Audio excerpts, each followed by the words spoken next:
In my opinion, Avatar: The Last Airbender is one of the most influential shows of our generation. I think it only gets more influential as time goes on.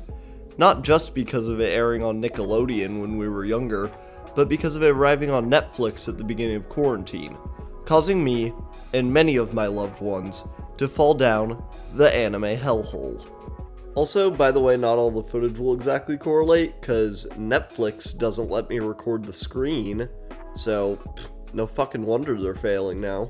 And of course I love talking about the new gens coming out right now, and the old gens I have now discovered for myself. But we have to crawl back up that hellhole to remember where the mainstream appreciation of anime and manga we are now in came from. Avatar has a reputation of being a show that both children and adults alike can enjoy. And there are many deep, meaty themes that you can really latch onto that only get better as you age. But a lot of it is pretty surface level, like especially the stuff that's just Fire Nation bad and stupid. And the Fire Nation obviously is bad and stupid, cause you know, genocide. But it's not exactly thought-provoking material to say that. This is actually something that The Legend of Korra does much better than Avatar, but I don't feel like getting mail bombs. So we'll save that topic for when I no longer get the mail.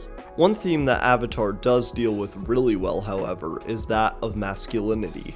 If you haven't seen Avatar, this is you. You are literally the tasseled Wabagong shark. But here's a clip from my last video, I guess. Water, earth, fire, air, 4 nations were happy, Fire Nation fucked it up, Avatar dipped. It may not seem like it at first, but if you think about it a bit, masculinity deeply impacts nearly every character in the show besides Aang, really. Just for a little example, Sokka. This is the most obvious in the episode The Warriors of Kyoshi, where the gang goes to Bad Bitch Island. Sokka underestimates this fighting force of women simply because they are women, and if you think of where and how he grew up, this makes complete sense. Sokka and Katara were raised in the Southern Water Tribe, a group formed aesthetically on the Inuit tribes of northern Alaska and Canada. Sokka was heartbroken when his father and every man older than himself left to go fight the Fire Nation, leaving him to be the eldest man of the village, when he was still only a boy. This greatly informs Sokka's worldview. A man is someone who fights. He wasn't a man, so he couldn't go fight. So he feels a need to adopt an unhealthy hypermasculinity in order to reaffirm himself that he is still a man. But that was just a little example. A little mousy example for a little mousy man like you. Yeah, you. Hey, I'm talking to you. Hey, don't you ignore me. You think you can ignore me? I know how we'll settle this one. Agni Kai. Prince Zuko of the Fire Nation is probably the breakout character of all of Avatar. It's either him or Aang, and Aang is 12 and not hot, so Zuko wins. I think my early videos are a little inaccessible to those not already familiar with the series I'm talking about, and I'm trying to improve that on my quest to become the best YouTuber on the planet. So, let's give a little introduction to Zuko. Now I say Prince Zuko, but when we're introduced to him, this is a bit of a misnomer. He has been banished from the Fire Nation, which by the way, it's so funny that banishment was like a thing back in the day. Like a whole village could be like, bad vibes, get the fuck out. During the first war meeting that Zuko was allowed to sit in on with his father and other military personnel, Zuko shouted at a man who suggested leading rookie soldiers to their death as a distraction. So his father, Fire Lord Ozai, said, "Alright, my young boy, let's throw hands, come on, get in the ring, put your gloves on," and challenged him to a fire-bending duel also known as an Agni Kai. He was then sent on a quest with nothing but a burned eye and a measly crew, a quest to find the Avatar. Except the Avatar's been lost for 100 years, and so, everyone thinks that he's dead. So he's essentially banished for life, but with extra steps. Now I said that all Zuko had was a burned eye and a measly crew, but that was not exactly accurate. He also had his royal tea-loving kookiness, also known as his Uncle Iroh. Zuko's early banishment, also known as the yee-yee-ass haircut era, was the lowest in his life.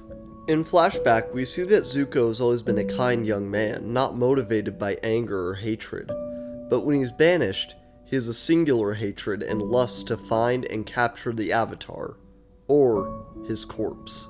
Zuko makes mistake after mistake, fueled by an anger brought on by his abusive, toxically masculine father. He is taught through scarring and banishment that the way to be a man is rage and hatred.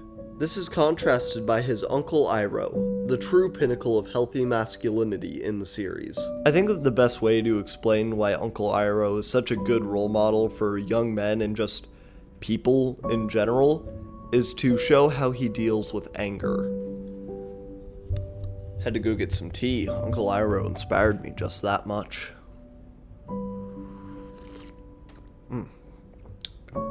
Found some poison oak outside, and it's delicious. Now keep in mind for what I'm gonna say, I'm not a psychiatrist. This is just my own personal thoughts and musings about emotions. Agree or disagree, I hope that you appreciate my perspective on it.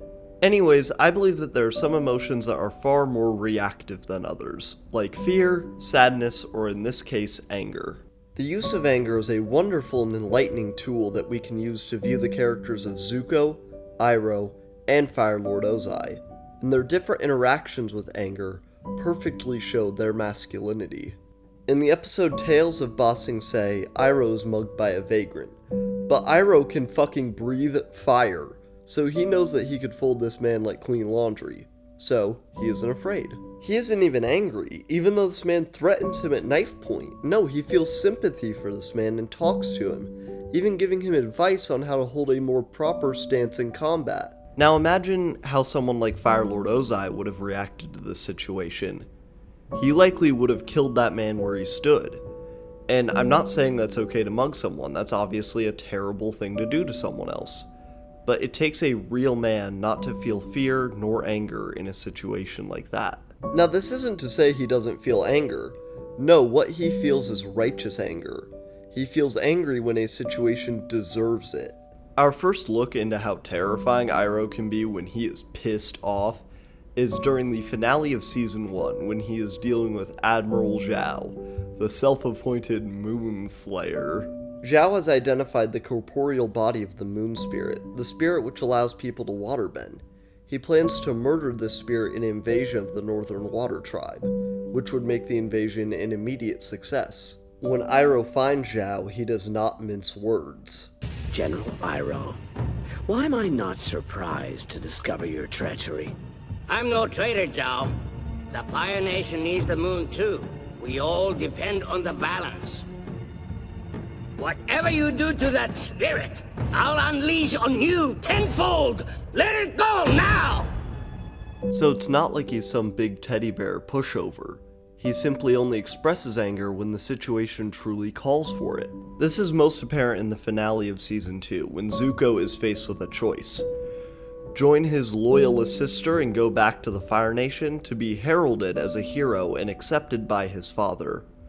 Or do the right thing and join his treacherous uncle. And Zuko chooses wrong. Throughout Season 2, we see Zuko battle against his better angels, and he clearly is not a hopeless individual, but he just keeps choosing wrong because that is how deep his idea of toxic masculinity is ingrained in him. At this point, Zuko is still a child, waiting on the approval of his monstrous, abusive father, and this causes him to betray Iroh's trust more than once. In my opinion, the first sign that Zuko may not be able to win this battle for his own soul is when he tries to capture the Avatar's bison in Ba Sing Se, when it seems like he's turned a new leaf. Uncle Iroh has built them a beautiful, humble life. They run a tea shop together, they have a nice apartment, but Zuko still feels the need to get his father's approval, to engage in these violent acts.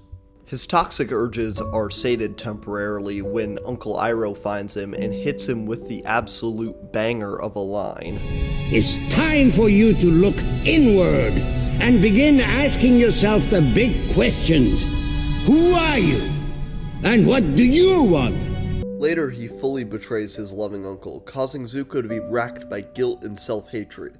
And yeah, Zuko, you deserve that shit. Fuck you for doing that. This guilt culminates in the episode The Beach, which I talked about briefly last week, so please check that out. Anyways, Zuko reveals that he is deeply angry at himself for being where he's wanted to be in life since he was banished, and isn't even sure if he knows the difference between right and wrong anymore. Zuko's redemption arc, for me, really is the heart and soul of the series, because he's the only one of the protagonists who really changes that much.